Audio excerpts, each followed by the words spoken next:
Hey y'all, I'm Coach Tammy, and I'm going to show you today how to make some beginning wreath bows. You can use them on packages or mailboxes or whatever you would like, light fixtures. But I'm going to show you how I first learned to make wreath bows.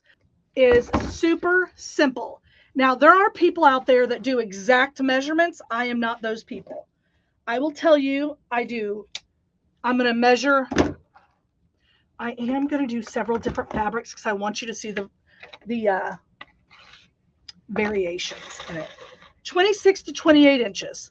You can go all the way up to 32, 36, depends on how big you want it. I'm not doing that. This is going to be the quickest bow we make. And this is a foolproof bow. I usually do 6 to 8 loops. You can do as many as you'd like. I've done as little as 3 before, all the way up to like 12. So I'm just grabbing all my Valentines that I have right here. It's just real handy to me.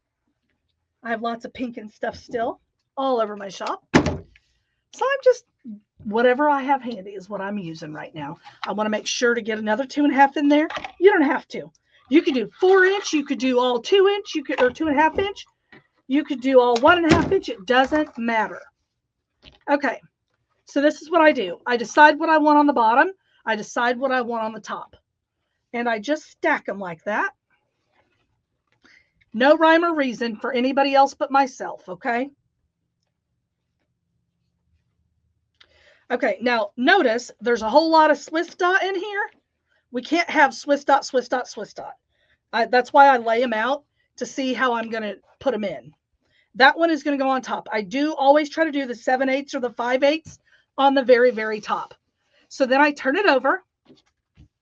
This is just how I do it. I have a method for my madness, and they're all at different lengths. Most of them are between 26 to 28 inches. I'm just doing this to show you. I fold it exactly in half. I dovetail. Closed side goes here. You're going to measure 7 inches.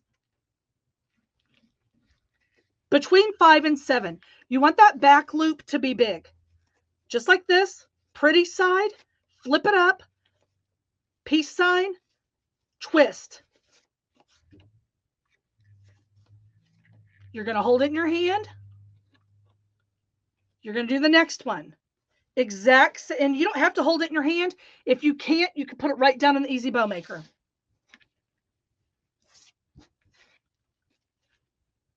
Now, here's the other kicker. You can either put them all like this, or I like to do them like this after I do my loops.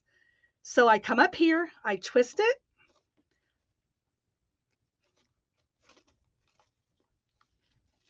Now, after I do that, I grab it and I turn it upside down.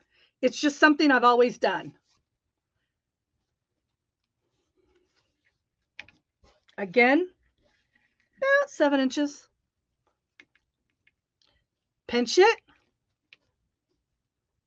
So I always say, grab her neck, fluff her hair, kick her leg out, and twist her booty around. That helps me to kind of jog my memory as to what I need to do. I fold it in half. Now, my hands are too full now to start dovetailing. We'll do that at the end. You can do this upside down if you'd like. You can. It's a little bit more challenging.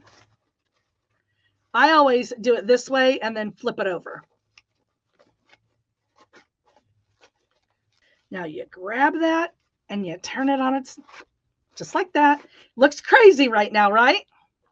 It won't.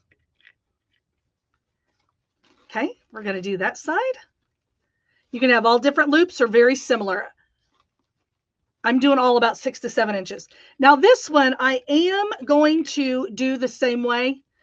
I usually do 2 the same way because I want it to be on the top and I want it to be the way I have it. All right. You can use a zip tie or a Chanel stem, whatever you have, or y'all, I only had ribbon when I first started. So if you need to tie it off with that, you can.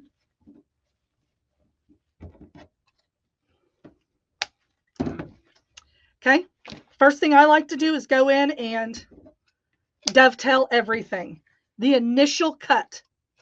I'm sure I'm going to cut it again. I like to pretend I'm a little barber, and I just go in and cut everything first. Watch your fingers. Everything on that end good? Nope. Then I come to this end, do the exact same thing. Because remember, we turned some of those upside down, right?